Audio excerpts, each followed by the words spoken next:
ces acclamations, papa, parce que quand nous regardons autour de nous, quand nous regardons derrière nous, quand nous regardons devant, nous n'avons personne, Seigneur, qui soit comme toi. Nous n'avons personne, Seigneur, qui prenne soin de nous. Nous n'avons personne, Seigneur, qui nous pardonne, éternellement Dieu. Merci ce matin, grande est notre joie dans nos Père, pour d'être là, Seigneur, en ta présence, Seigneur.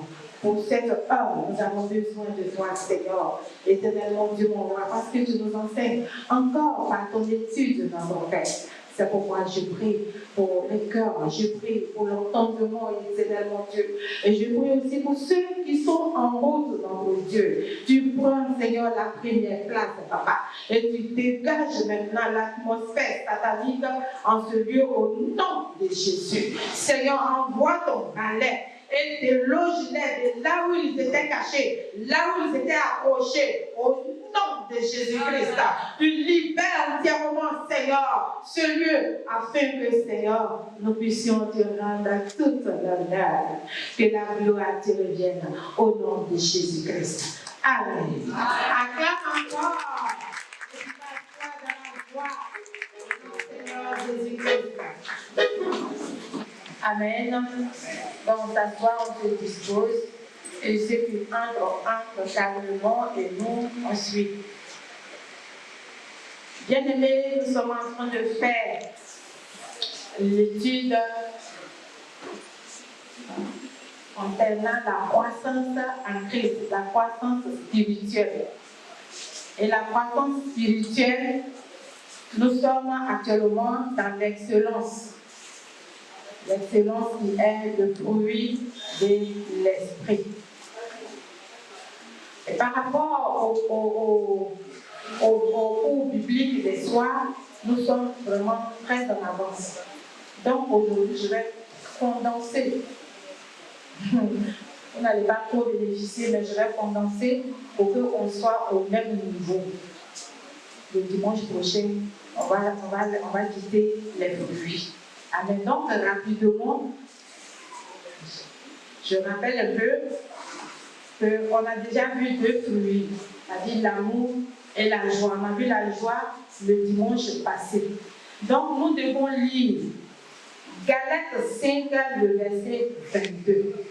Ça, c'est le fruit de l'esprit.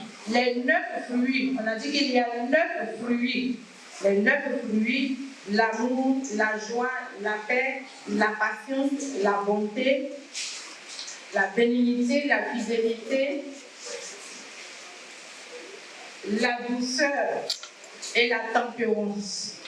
Et ces fruits-là, nous devons chercher à les avoir parce qu'ils sont très importants pour nous chrétiens. Nous devons rechercher ces fruits-là. Parce que si tu es chrétien, sois rempli même du Saint-Esprit. Mais si ces fruits ne sont pas en toi, vraiment, il y a des moments où tu vas t'égarer. Et ce n'est pas bon. Nous devons les chercher. Donc aujourd'hui, c'était la paix. La paix, comme le mot le dit, c'est la paix. Il faut être en paix avec tous.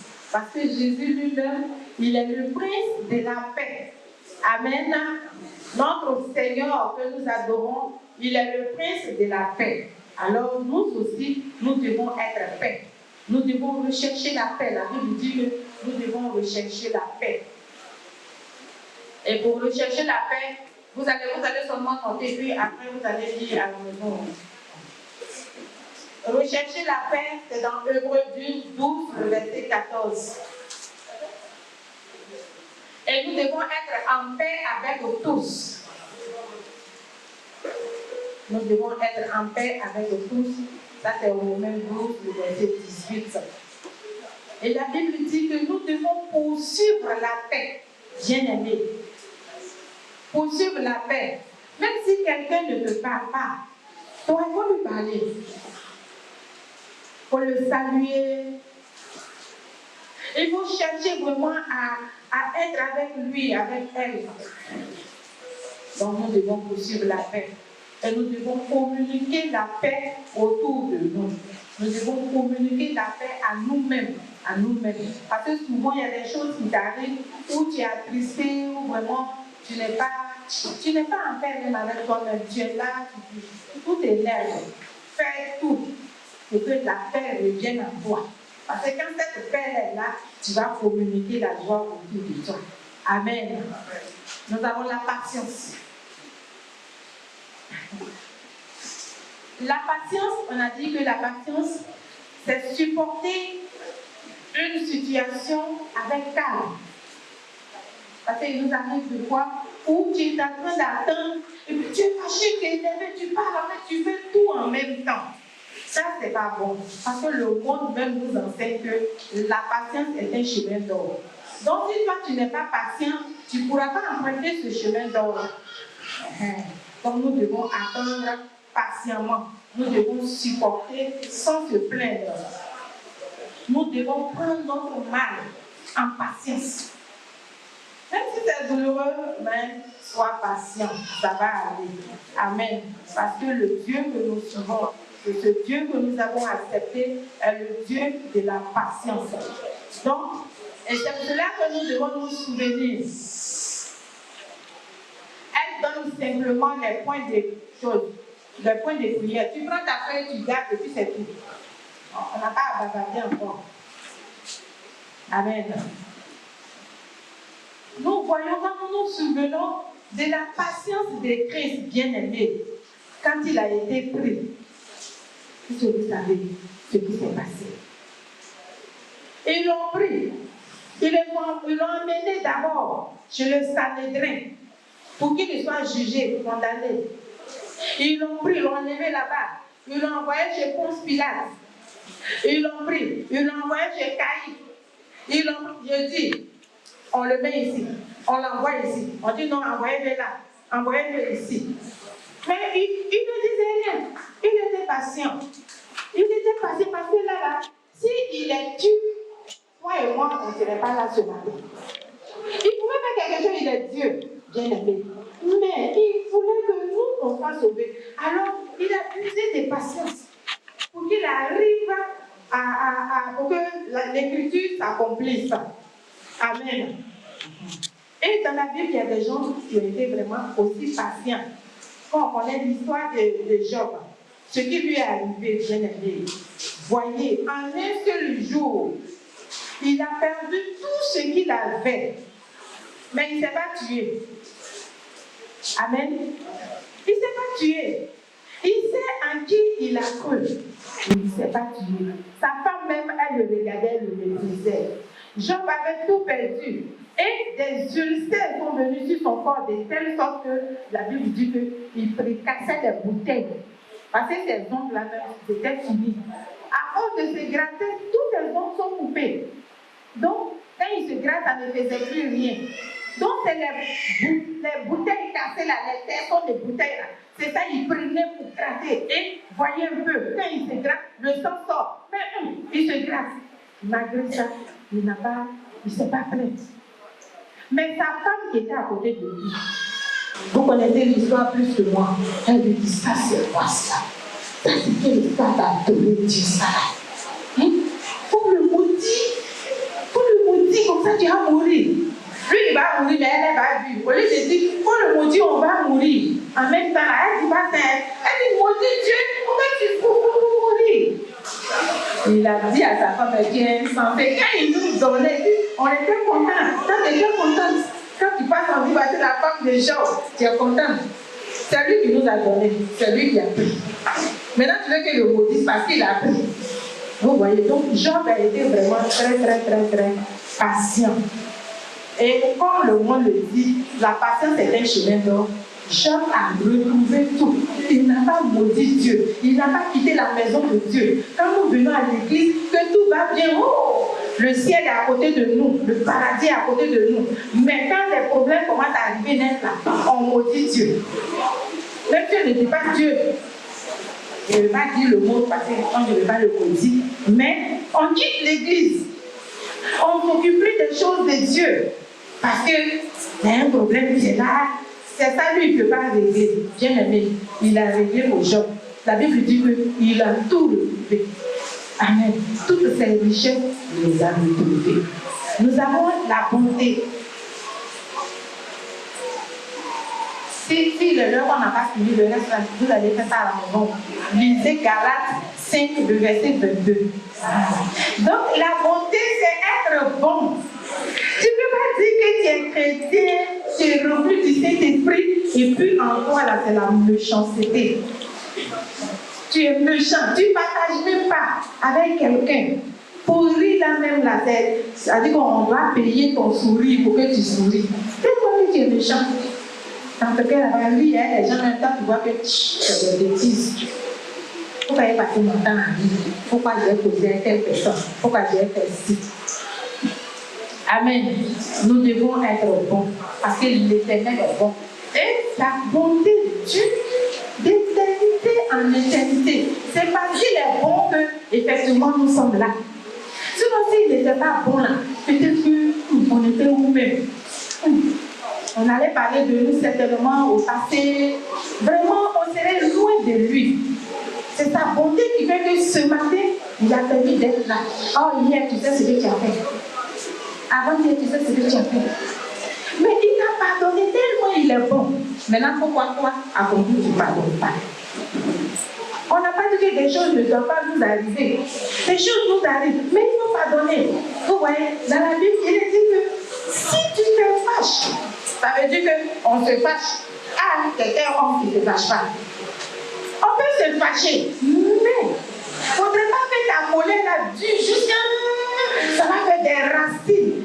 De sorte à aller contaminer d'autres personnes. Oui, tu veux non. Oui, tu veux non. Et puis, la personne qui n'avait pas idée de quelque chose, tu t'en vas lui dire, et puis son cœur aussi est pris. Ça, c'est pas bon. Amen. C'est pas bon. Hier, on recevait un témoignage comme ça, où la sœur disait que il y a une autre sœur qui n'était pas contente d'un cadeau qu'on lui donnait. Alors, elle vient et lui dit que oui, ça, c'est ça, on me donne toujours. Mais elle ne s'est pas arrêtée là. Elle avait dit à tout le monde. Et vraiment, on ne sait pas. On ne sait pas. Parfois, elle était en train de faire certainement, elle-même n'était pas normale. Parce que quelque chose, tu n'as pas payé. C'est une surprise. Toi-même, tu ne sais même pas. Et puis, parfois, on fait les fêtes des femmes là. Fête des femmes, et puis on joint une femme à un moment. C'est comme ça. Que chez eux là-bas, on ciblait quand même certaines personnes. Par contre, nous, on fait le 31. Voilà. Il y a des personnes qu'on appelle pour donner. Et maintenant, quelqu'un parmi ces personnes a dit tous les jours, c'est poulet. Tous les jours, c'est poulet. Ah, poulet là, poulet est doux comme ça là. Toi, tu fais plein. Vous voyez, est-ce que c'est pas quelque chose? Quelqu'un à qui tu n'as rien demandé. Et puis, on t'appelle, on te donne poulet, on te donne riz. Maintenant, toi, tu as rien contaminé les gens pour dire tous les jours, c'est poulet. Il ne peut pas donner l'argent. Mais en tout cas, ce que toi, tu veux là, c'est ce que peut-être, c'est ce que tu voulais. Vous voyez, elle a fait ça du temps. La soeur dit, ça ne s'est pas arrêté là. Elle allait au-delà, tellement qu'elle n'était pas normale. Elle a dit, peut-être qu'elle voulait faire, Dieu l'a frappée. Elle dit, juste aujourd'hui, cette personne, elle est forte. Vous voyez? Donc, les petits trucs là, on prend et puis on est là, on traite ça d'une manière, ça devient autre chose. Nous devons avoir un caractère qui est bon. Amen. La bénignité, il y a la bénignité. Et la bénignité, c'est quelque chose qui n'est pas ennuyant. Amen. Vous voyez, quand nous sommes là et que la présence de Dieu est là, qui s'ennuie? Est-ce que même on voit l'heure passer? On ne voit pas l'heure passer. Donc la présence de Dieu fait du bien. Donc c'est comme ça, nous aussi, on doit faire du bien quand nous sommes dans les milieux. Quand nous sommes avec des personnes, on doit faire du bien.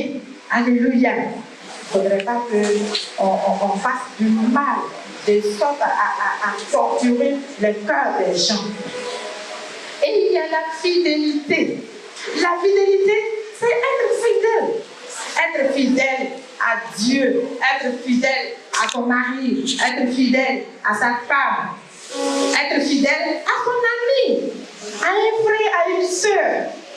Amen. Et quand tu es fidèle à une personne bien aimée, tu ne peux pas encore mentir sur la personne. Tu ne peux pas prendre la personne qui vient parler d'elle. Pourtant, tu dis que tu es fidèle à elle. Et puis, tu es en train de critiquer la personne. Tu es en train de mal parler de la personne. Après, encore, tu viens te coller. C'est quelle fidélité, ça?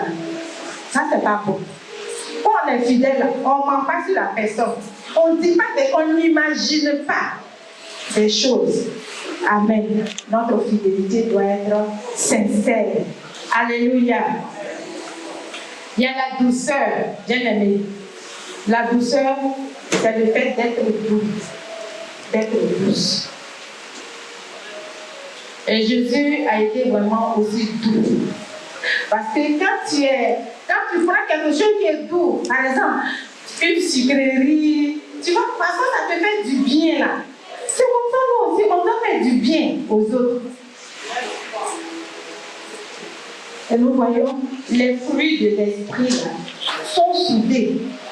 Tu ne peux pas dire que quand il y a l'amour, et puis il n'y a pas de douceur en toi. Ça, c'est pas vrai.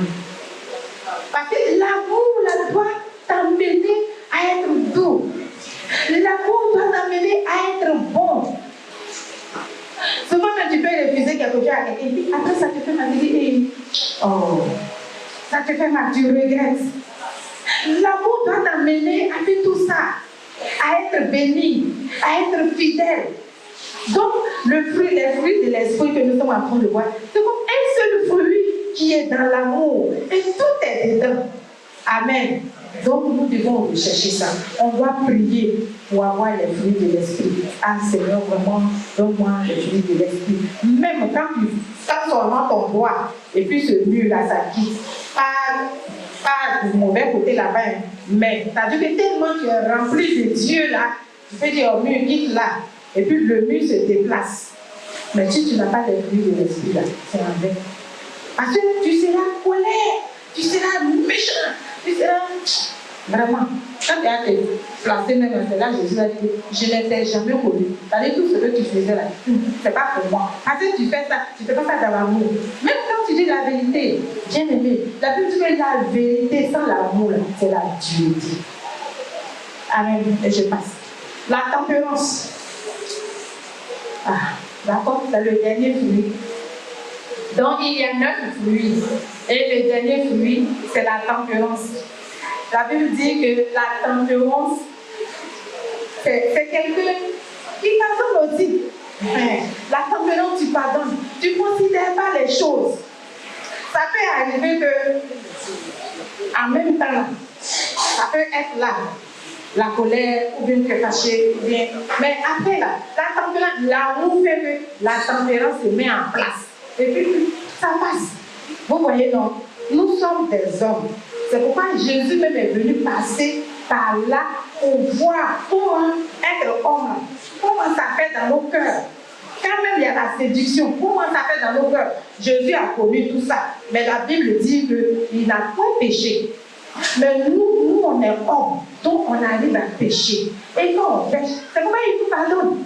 Vous voyez, non? Donc nous aussi, on doit se pardonner. On doit être tempérant. Il y a des choses même là. Tu fais passer ça. Alléluia. Donc, et la tempérance, dans certaines Bibles, ils ont mis la maîtrise de soi. Donc, je suis en train de parler de la maîtrise de soi. Nous devons nous maîtriser en face de certaines situations. Il ne faut pas te laisser emporter juste. On te demande pardon, mais tu te vas seulement. Non. Il faut laisser tomber. Amen. C'est ça le chrétien. La vie même du chrétien, même, c'est ça. C'est le calme. Vous voyez, non? C'est le pardon. Quelque chose arrive après, et pardon. Et pardon. Et pardon. C'est ça, mais la vie même du chrétien. Amen. Donc, c'est ça. Nous devons avoir vraiment ces fruits. On doit prier pour avoir ces fruits-là. Et le chapitre que nous avons entamé, c'est l'expérience personnelle. Bien aimé. Parce que nous sommes en train de grandir. On a parlé de la naissance. Et quand un bébé naît, il doit s'asseoir. Il doit faire 4 pas. Après, il va se lever pour marcher. Il est en train de grandir un peu. Donc, quand nous naissons aussi dans le Seigneur, c'est ces choses-là. Nous devons, étape par étape, on va grandir. Donc, si tu as demandé les fruits de l'esprit, que l'esprit de l'esprit sont en toi, qu'est-ce que tu dois faire? C'est maintenant de les mettre en pratique. C'est de vivre et de mettre en pratique ces choses-là. Il faut que chacun arrive à faire l'expérience personnelle. Amen. Il faut commencer à prier, Parce que Dieu lui-même, Jésus lui-même, il était à ses disciples. Quand il a pris le temps de les enseigner, bien aimé, la Bible dit que dans Luc 10, papa, tu peux lire ça au moins parce que c'est là où on va s'arrêter.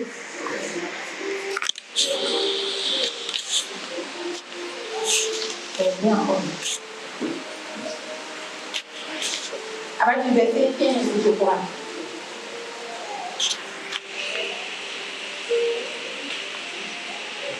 Verset 15. Et toi? Avec du verset 17. Verset 17.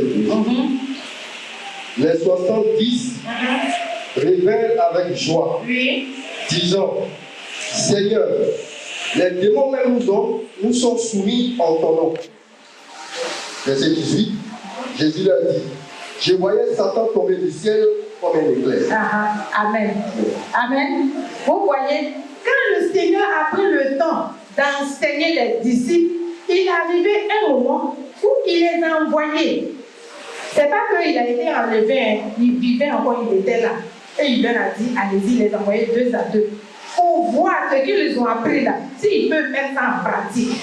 Et quand ils sont partis, vraiment, tellement que ça a marché là-bas, ils étaient contents. Quand ils sont arrivés, ils ont commencé à leur dire, oh Seigneur, fallait pas voir, vraiment, nous, prions Dieu au nom de Jésus, les démons, ils étaient en train de faire le point. Et Jésus était là, il était content. Parce que quand un père t'enseigne et que tu fais ce qu'il t'a dit là, il est content. Voilà. Mais quand tu es un père et puis il n'est pas content de ce que tu fais n'est pas bon, il ne sera pas content de toi. Alléluia. Donc vraiment, il faut que maintenant, comme nous avons commencé là-bas, et qu'on a eu les fruits, il faut qu'on arrive à mettre en pratique, qu'on puisse faire les expériences. Amen. La dernière fois, je disais comme ça que même les bébés enfants là, parce que nous sommes les vieux enfants. Amen. C'est comme Nicodème. Il dit, mais moi qui suis vieux là, comment j'allais devenir enfant? Ben, on nous a dit que accepter Jésus, c'est de naître de nouveau. Voilà. Mais nous sommes des vieux et puis nous sommes enfants. Mais les bébés enfants, ceux qui ont les bébés là, et les bébés à la maison s'amusent sur ce qui se passe ici. Mais nous, on ne le fait pas. C'est quand quelqu'un a quelque chose à côté de nous, quelqu'un a un problème. Hey, allô, oui, papa, oui. Ah, il nous a déjà enseigné ça. Les bébés, ils mettent ça en pratique. Vous allez voir que les enfants sont en train de jouer et puis il attrape la tête de son ami. Et tu vois qu'il est en train de prier. Même s'il ne dit pas bien, mais tu vois qu'il est en train de faire quelque chose qu'il le voit ici. Sa maman l'amène ici, il voit. Son papa l'amène ici, il voit. Mais nous, les vieux enfants, on ne fait pas ça. De sorte que même on est là, actuellement là. Quand peut-être le message va passer ou bien après papa va faire le ministère, on est là comme ça. Et puis quelqu'un à côté de toi veut casser la chaîne. On est là, on est les gars, on quitte. Et la personne va tomber pour se blesser. Tu ne peux pas t'attraper. Là aussi, tu n'as pas de main. Bien aimé. On a appris l'amour. Donc vous te dites que, venez, il va tomber. Et puis vous venez de vous l'attraper avant que les ayants droit ne viennent. Mais tout le monde a droit ici à prier. Est-ce qu'on ne prie pas à la maison? On prie à la maison, mais pourquoi on ne peut pas mettre en pratique ces choses-là? Donc, l'expérience personnelle, voici. Nous devons le faire maintenant. S'il y a boum, boum, boum, tout feu, tout flamme, et qu'à côté de toi, quelqu'un commence déjà à sautiller là, fais-y, mais il ne faut pas fuir. Et puis, il faut l'attraper. Tu l'as attrapé là, on ne va pas te laisser, toi seul bien l'attraper. Puis tu l'attrapes, tu commences à prier au nom de Jésus, puis les gens vont venir. Amen. Souvent on est ici, nous on ne voit pas. Quand tout le monde est levé là, on ne peut pas voir derrière, on ne peut pas voir au milieu. Mais quand on va attendre, au nom de Jésus, on va se lever, on vient, et puis on fait secours. Amen. Donc nous devons faire l'expérience personnelle. Dans le bac tu es assis, tu vois que quelqu'un est en train de mourir, et puis tu vas rester là. Et puis l'esprit te dit, il faut prier. Tu dis, dans le bac là. Il faut prier. Dans le bac là. Tu vois, juste quand tu ne pries pas, et puis devant toi, la personne tombe par terre, elle est morte. Maintenant, c'est pour le regretter. Nous devons mettre en pratique la parole de Dieu. Amen. Nous sommes bénis au nom de Jésus. Donc, c'était l'étude de ce matin. Et que vraiment, n'oublions pas, prions toujours. Prions pour avoir les fruits de l'esprit. Quand tu es quelque part, que tu es tempérant, c'est bon. Quand tu es doux, c'est bon. Quand tu es amour, c'est bon. Que le Seigneur nous bénisse.